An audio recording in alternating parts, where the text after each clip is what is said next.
we've covered the theory behind how this is going to work. And what we're going to do now is build the outside thermal box, or what would constitute being the bark and the hardwood that the bees would be making their hive inside. You'll notice here we have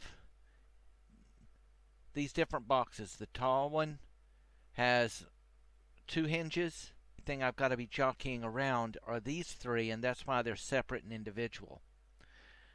We're going to have 3 corners that's going to have 2 hinges each, and 1 corner that's going to have, turn it around, there, oops, it's going to have these latches, and you see the little latches here, and I got 2 on each one. My sets of hinges, this allows me to open and move this off easily, but to be able to, once this is on, this is really, really tight. Don't know if you can hear it. Okay, so that keeps the insulation against the inside box and reduces any air in there, any air within the gaps. If I was to make it this tight, then I couldn't get it on and off the box easily without these being here. And that's about it. So let's get on and I'll show you how I build these. How are we going to build this? Well, first of all, we have our hive, our box, and this is a 10 slot box, and I've got 1 divider in here, and this will allow me to pull this out and work with the 9 without having too much jumbling going on. So I'll have 1 that will have 10 and 1 that will have 9. So let's get building the outside insulated packet for this. To do this, I am going to need 4, and all of these I'm using 15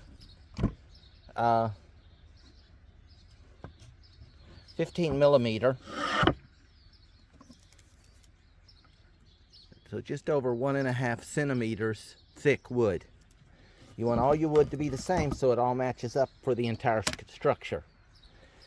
I've got 4 pieces that are 5 centimeters wide, and I believe these were 52 long. Yeah, these are 5 wide, 15 thick, and 52 centimeters long. So 5 centimeters or 520 millimeters by 50 millimeters by whatever. So then we have 2, and these are going to be the same height. So these 4 pieces are all going to be 22 centimeters high. However, we've got a front, a back, and sides. So we have to calculate for the overlap.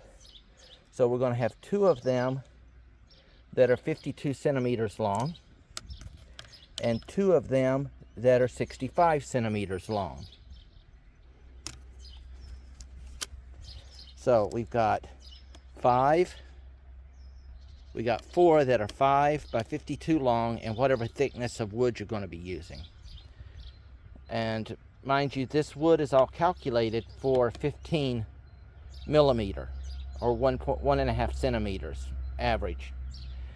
Then we're going to have 2 pieces that are 22 high by 52 long, and 2 pieces that are 22 high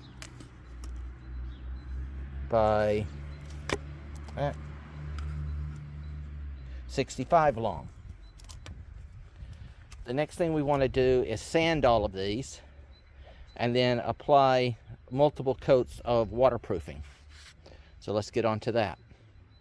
Now, I laid the wood down and started waterproofing, and I noticed my 2 shorter pieces is actually thicker than all my other pieces. So I'm going to have to sand that down a little bit on the other side before I can finish waterproofing those, so everything is the same thickness. These are 15s and those are 16s. So those are 15s, those are 16s, that one's a 15. So as this is layered wood, as you can see here, I can count the layers, and I know I've got to remove 1, 2, 3. I've got to remove 3 layers off of this to make it even with the rest of the wood. So I'm going to sand those down and then get back to waterproofing. So each side had a thin layer and then 2 heavy layers of waterproofing placed on it. They set all night, they're dry. Now I'm going to assemble them, and we're going to use a combination of those are handles, and then these latches. You'll notice this has 6 here. That's because this is slightly too long. These are too far back for this wood, so I had to drill extra holes. Let's put it together. So we now have this put together. And the reason that we're putting latches on it is when I put the insulation in, I want to close this to where it's as tight as possible to reduce any air that might be in this area here. So if you don't put these latches on, if you just want to bracket them, you can do that. However, you have to remember you got to have a little bit of space to get this on and off to get your boxes in and out. And if you do that, there's going to be an air pocket in here. And air equals heat exchange. So the next thing we're going to do now is put the final waterproofing on this and cut the inside insulation. Remember, when applying the last coat, you're going to have to open it up because you got to get down in these creases where the wood overlaps, and you don't want these pressed together to where they dry together. We want to leave them open so they can air and dry everything dry evenly. And this will dry for another 24 hours. So we have our insulation rough cut. This is a solid piece of good insulation. And I want you to notice here, this top, you notice how that bevels up. We want that to bevel up that way because we want, when this fits onto here, we want it to sit down over it. Again, just like with the other piece, we want to make sure that we've got no air gaps, and by having this beveled up this way, it makes sure everything fits flat here and snugs up. So the next thing we're going to do is start cutting our angle, and to do that, we're just going to lay these here, and we're going to cut them just enough to where it fits that bevel. And we're going to do that for all 4 sides. So all the pieces are cut, and I'm going to start gluing everything in. First we're going to glue the insides in, and then these get glued on top, and then this will set for 24 hours. I have the insulation in, and these is to pull it because it's a very thick glue that I'm using. As you see here, once I put it in, it's going to be thicker. So I'm slowly giving this every few minutes. The glue has a 20-minute set time. So every 2 to 3 minutes, I have to tighten this a little bit so that I can press and spread that glue out. I could have spread it out myself, but it just would have taken a little bit more time. And as you see here now, this is fitting here, and underneath is the foam that's laying over that. So even though we've got a little bit of a gap here from the uneven wood where I have no machines. I'm doing all of this by hand. Hand drill, hand saw, okay, a little electric sander. That's all that I've got to work with here. So it's not going to be exactly perfect, but so long as I've got that insulation down in there, don't know, like you can see, there's that insulation fits right down in there. So all of that's sealed and no air is going to get in. It should be good to go. So right now I'm letting the glue dry. Then we will come back. I will trim off any that's a little too high, so then I can put my wood in. So here now we now have the wood in place. It's glued in. I have sanded it, and we have now also applied the weather stripping to fill in those gaps that you were seeing earlier. You see there? See how that sponge fills that in much more better than if I used wood putty or something. This will compress and hold the shape. This is set for insulated windows, so this will adhere to the wood and stay there permanently. The only way I'm going to get this off is I'd have to peel it and then apply either alcohol or something, or maybe do a light sanding to get it off if I need to reapply any new over the years. But there we go.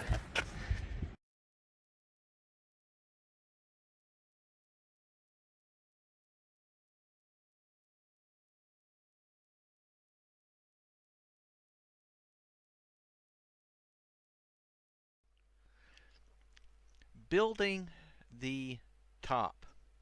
A normal beehive has basically a flat lid, and then around it is the edges, and you put a big rock or whatever on top to hold it down on top of the hive. Now what I've done instead is created a slant, and you'll see how I've held this. Basically we have a core of wood that's been waterproofed, and then one longer and one shorter piece of wood that's screwed into it. The aluminum siding that I used, I would start here at the bottom and overlap, that each piece was overlapped along the length of the wood here. And I left enough that overhangs that this comes out on a spigot. You'll see how that is. And of course it's slightly wider left to right than the hive, so it allows some rain drop off that way. It allows the rain to run at an angle and off to drain away from the hive, and this allows a little bit of airspace in here so the airflow can come through and keep the top dry from any condensation, rain buildup, ice, or whatever. The top lid of the hive has screws set in the front. So when I put the lid on top, this is a stop that tells me I'm where I want to be for the front. And so on the front would be 2 screws. That's all that you need. Running through this, then I have, you have the hive here. This is my hive as it goes down. The hive is on a platform, a table that has 4 legs, So this keeps it up off the ground. The metal legs makes it hard for the insects and stuff to get into. The flat table then I cut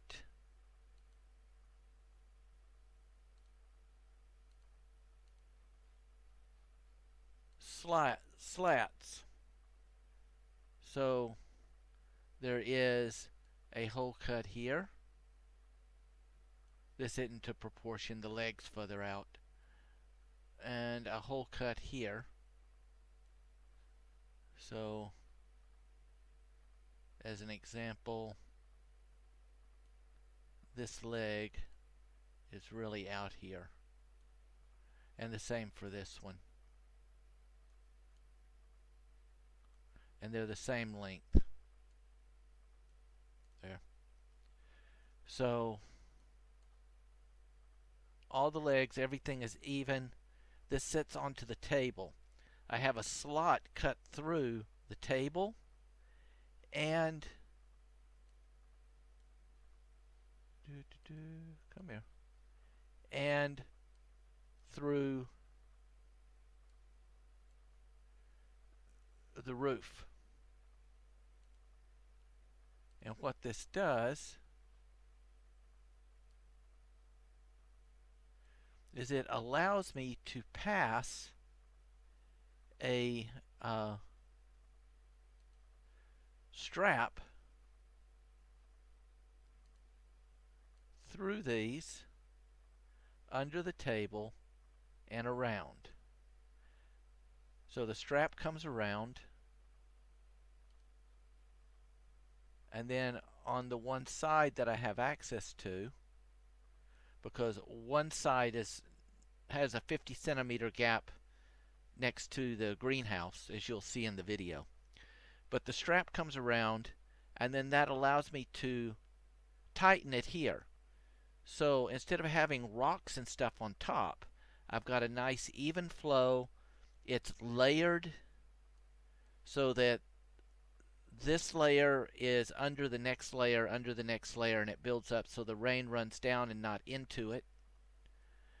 And then all I have to do is tighten the strap, and everything is held, even the hive is held down onto the table so it does not get blown over by heavy winds or anything, because we can get some good windstorms here. So even if I was to put a brick on top, if we had a good heavy 30-40 kilometer wind come through, it in theory, if it caught it right, could topple my entire hive, because this hive is much higher than your contemporary 2-box. It's going to be 3 to 4 boxes high at any given time. So there's a lot more wind resistance there, and this calculates and compensates to keep that secure. Underneath here, I have decking. It's a imitation polymer decking that goes, well, come on, you're not supposed to do that. There. It's an imitation polymer decking that goes here. And so you'll see all of this how it's done. But then the legs are bolted onto the decking, and the decking is all bolted together. So this is not going to go anywhere during a heavy wind. It's not going to go anywhere during a thunderstorm or whatever. And so my bees are always secure. And because the wind comes from one direction, mainly where we're at here, I have it turned so that the front is facing the rising sun on the east, southeast, where the sun comes up and over for summer and winter. I think it's east-southeast. And so the bees will always get the opening morning light in summer or winter on the front of the hive at the entrance. And then as it starts cooling in the evening and that wind picks up and blows, that's going to be on the back side. And you'll see how all of this is done as we get into each section. So right now I'm going to show you a short video on the roof so you can get a little bit better idea of what I'm doing with the roof there. The lid is fairly simple. I had leftover aluminum siding, so I layered and each one, so I started here and went one over each one. It's folded underneath.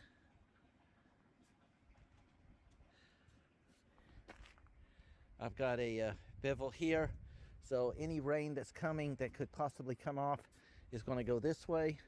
This has a good breadth to block any rain coming down. The same back here. You'll notice I have, again, pieces of scrap wood, 2 sections of wood. This keeps it at that angle. You get back so you can see the angle.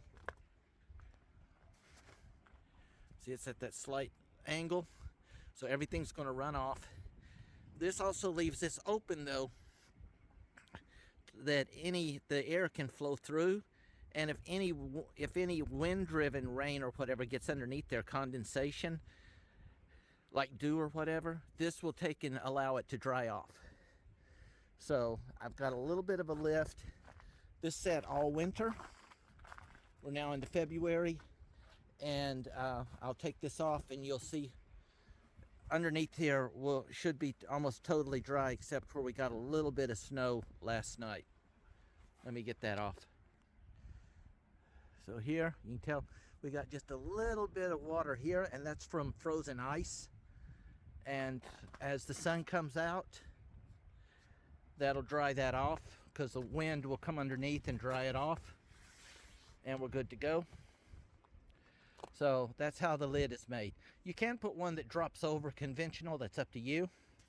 You'll notice I have my straps run through the wood and through the table and back up the other side.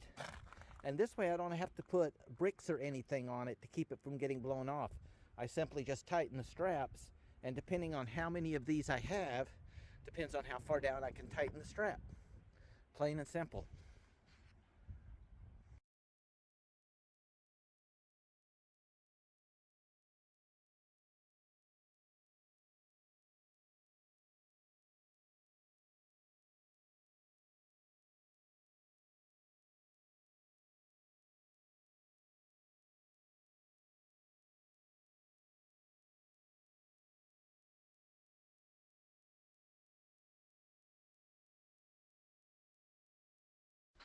This is my bee landing pad. This will sit in front of the main door for the bees to land and to be able to go in and out of the hive as is, because since I don't have the hive sitting directly on the bottom, it's much higher. And so I don't want the bees to have to try to crawl up and over stuff. I want them to be able to easily land, go in and out, and to clean anything out. And if it does, it falls back here so that I can clean off any dead bees or whatever. Again, I used leftover wood from the doing the greenhouse. This is an insert that sets in to specifically set that when this is my winter door, when it's shut, it's going to be like that. Okay? And it's going to slide right down into here, and it'll sit right about here. And that will allow the bees to work the humidity. These are 6 to 6.5 millimeter diameter holes. On the bottom, I have screws. These allow me to adjust the height of this wood without continuously having to sand and cut wood.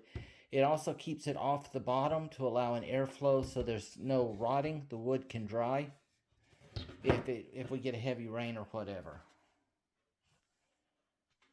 The last thing is, you noticed I've got grooves in this. The reason for the grooves is you'll see that this angles away from the hole and down. This way, any rain coming down that hits is going to flow away from the hive. And these, for heavy rain, this helps channeling. This will not hinder the bees coming in and out, but it definitely will assist the rain from getting off so it's not coming back and falling into the hive proper.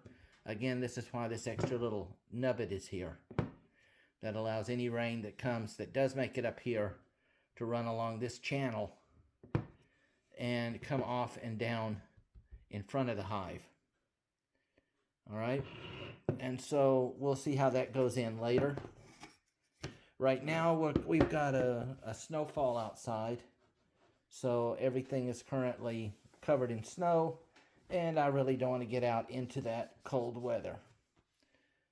So that covers the